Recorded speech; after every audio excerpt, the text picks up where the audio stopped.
మన లాల్ దర్వాజా మహంకాళి అమ్మవారు. అది 1908వ సంవత్సరం మూసీ నది ఉగ్ర రూపం దాల్చి హైదరాబాద్ నగరాన్ని ముంచెత్తుతోంది. ప్రజలు ప్రాణభయంతో వణికిపోతున్నారు. నిజాం రాజుకు ఏం చేయాలో తెలియని ఆ సమయంలో ప్రభుత్వ ప్రధానమంత్రి మహారాజా కిషన్ ప్రసాద్ కు జ్యోతిష్కులు కీలక సలహా ఇచ్చారు. ప్రభు, లాల్ దర్వాజా శ్రీ సింహవాహిని మహంకాళి అమ్మవారికి ప్రత్యేక పూజలు చేసి బోనం మరియు చీర సారే సమర్పించి ప్రార్థించండి అని.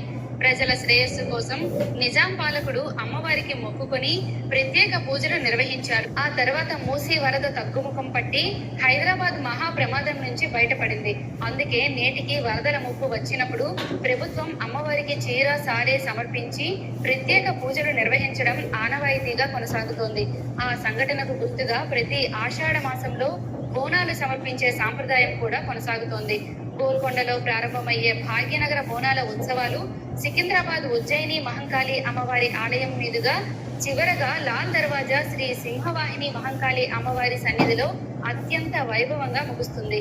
పోతురాజుల వీర నృత్యాలు, శివసత్తుల పూనకాలు, వేలాది మంది భక్తుల బోనాలు సమర్పణ, ఈ దృశ్యాలు హైదరాబాద్ భక్తి వైభవానికి శాశ్వత చిహ్నంగా నిలిచిపోయాయి. జై మహంకాళి అని కామెంట్ చేసి మన ఛానల్ ని ఇప్పుడే సబ్స్క్రైబ్ చేసుకోండి.